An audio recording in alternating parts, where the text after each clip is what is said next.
Guys, so in this video we're going to talk about whipping the golf club.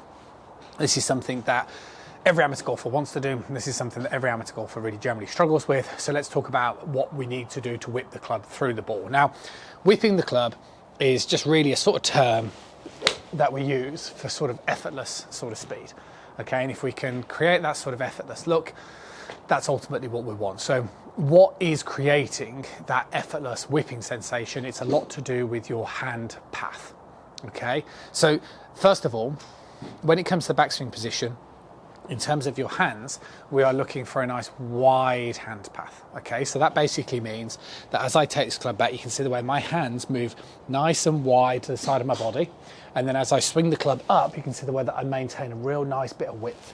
So if I sort of hit a shot here, you can see the way my hands stay nice away from my body on the way back, and equally on that sort of way through, but very much focusing on that backswing. So if you are somebody who has very narrow hand path, you're not going to get that whip. Okay, that's the first thing. So you need to practice that first of all. Now, a really simple and good way to practice this, and I do this a lot with students, is put your hands together, okay, if you like in a sort of prayer position, and then basically get yourself up against the wall at home and just kind of advance your arms up, okay, like so, as high as you can.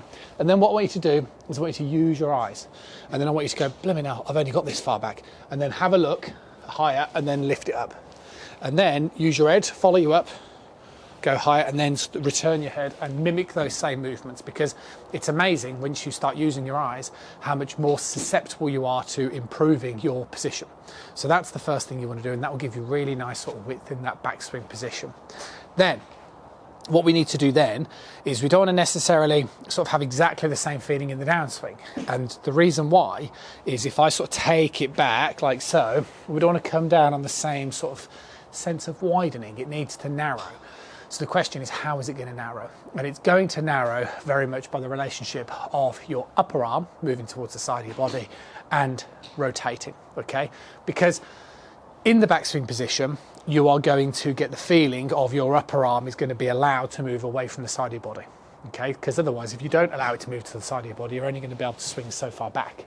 So your upper arm is going to move away from you for you to be able to lift your arms up. So therefore, as you come into the downswing, your upper arm, elbow if you like, or tricep, has to move down towards the side of you. And can you see the way, look, if I don't do that, so if I don't allow my upper arm to move to the side of my body and I move into this shape of the wall here, see the way my hands go wide, okay?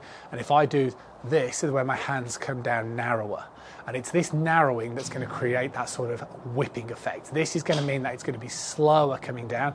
This is going to be whipping, and it's kind of like that analogy of the car going around the roundabout. If the car goes around the roundabout, kind of around the outer perimeter, then it's going to be kind of slow. If it comes racing around the corner, then it's going to be feeling like it's really going to be whipping that club through on the other end. And that's the kind of rubbish analogy that I have for you in terms of what we're trying to do. In golfing terms, we're basically trying to get the feeling of driving the elbow as you sort of start that downswing position, simultaneously as you turn your chest towards the target. And the reason why your chest needs to turn is because your chest is going to move your right shoulder, and that's going to help that sort of club whip through. Now, there'll be some of you that'll be sort of screaming, so to speak, saying, that's not right, you shouldn't drive your elbow. I've been told I should throw the arm. That's true, okay? So this relationship between your forearm and your sort of bicep, that needs to straighten. But what I'm trying to say is you still need to think about the arm. So you need to still start the downswing where this gets closer to this, simultaneously as this straightens. And that's how you're going to get into that professional position where when the club shaft is parallel, your hands are opposite your right thigh. And that's how you whip the club through the ball. So it is about understanding a few things. It's understanding in the backswing is a lot about width, and that's a lot about your body movement. So use your eyes and start to be aware of the space above your head, and that will help you get the arm into a better position.